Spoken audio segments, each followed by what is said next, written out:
नमस्कार दोस्तों।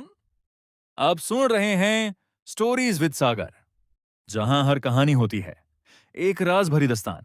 आज की कहानी शुरू होती है खोपोली के एक हॉलिडे रिजॉर्ट से, जहां एक छुपी हुई मौत बन गई सबसे बड़ा सवाल।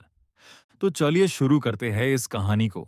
ये कहानी है खोपोली की, जहां हर वीकेंड शहर के लोग सुकून की तलाश में आते हैं। हरियाली, पहाड़, शांति और एक लग्जरी रिसॉर्ट, सनशाइन रिट्रीट। उसी रिसॉर्ट में आई थी कृतिका सेन। खूबसूरत, शांत, लेकिन उसकी आंखों में कुछ अनकहा छिपा था। वो अकेली थी, पर सबकी नजरें उसी पर थीं। लोगों को लगता था वो बस एक और टूरिस्ट है, पर कोई नहीं जानता था कि उसका अतीत खून से लथपथ राजों से भरा है। रिसॉर्ट में कई लोग मौजूद थे। राजीव मल्होत्रा, एक अमीर बिजनेसमैन जिसकी बीवी मीरा उसके साथ थी। विक्रम, कृतिका का पुराना जान पहचान वाला। नीरज, रिसॉर्ट का मैनेजर। शाम ढल चुकी थी, रात गहराती जा रही थी। कैंप फायर जल रहा था, लोग हंस रहे थे, लेकिन कृतिका दूर बालकनी में खड़ी थी, जैसे किसी अनजानी आहट का इंतजार कर रही हो। रात 9 बजे डिनर शुरू हुआ। सभी लोग हॉल में आकर बैठ गए। कृतिका की थाली में परोसा गया काजू बादाम करी। जैसे ही उसने पहला निवाला लिया, उसका चेहरा पल भर में बदल गया। सांसें अटकने लगीं, चेहरा सूजने लगा, आंखें लाल, और फिर वो जमीन पर गिर पड़ी। लोग घबरा गए, कुछ चिल्लाए, कुछ भागे, पर जब तक कोई कुछ समझ पाता, कृतिका मर चुकी थी। सुबह पुलिस आई। इंस्पेक्टर सुधीर पाटिल ने लाश को देखा और एक ही बात कही, यह एक्सीडेंट नहीं है, यह मर्डर है। क्योंकि मेडिकल रिपोर्ट ने साफ बताया, कृतिका को बादाम से जानलेवा एलर्जी थी और उसकी थाली में बादाम जानबूझकर डाला गया था। अब सवाल था, किसने डाला और क्यों? जांच शुरू हुई।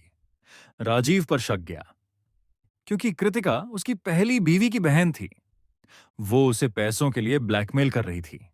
मीरा पर शक गया, क्योंकि उसे अपने पति और कृतिका के रिश्ते पर शक था, और जलन भी थी। विक्रम पर शक हुआ, क्योंकि कॉलेज के जमाने में कृतिका ने उसे धोखा दिया था। वो बदला लेना चाहता था। नीरज पर भी शक गया, क्योंकि कृतिका उसके पुराने गुनाह जानती थी और शायद उसे सबके सामने लाने वाली थी। हर कोई संदिग्ध था, लेकिन फिर सामने आया एक सीसीटी फुटेज, जिसमें दिखा, डिनर से ठीक पहले कोई एक शख्स चुपचाप आया और थाली बदली।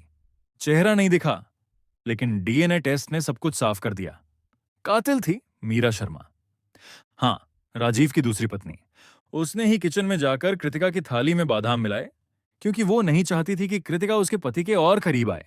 पर असली झटका तब लगा जब पुलिस जाने लगी। रिसॉर्ट की एक सफाई कर्मी ने धीरे से कहा, मैडम, कृतिका ने मरने से एक दिन पहले कहा था वो प्रेग्नेंट है, और उस बच्चे का बाप यहीं उसी रिसॉर्ट में मौजूद था। कभी कभी किसी की मौत से एक कहानी खत्म नहीं होती, बल्कि असली कहानी वहीं से शुरू होती है। तो दोस्तों, क्या आपको भी लगा कि यह एक एक्सीडेंट था या एक सोची समझी साजिश? अपना जवाब कमेंट करके जरूर बताएं। और अगर आपको यह कहानी पसंद आई हो, तो लाइक, शेयर और सब्सक्राइब करना ना भूलें। मिलते हैं अगले एपिसोड में एक नए राज, एक नए ट्विस्ट के साथ, सिर्फ यही स्टोरीज विद सगर पार। Don't forget to like and subscribe.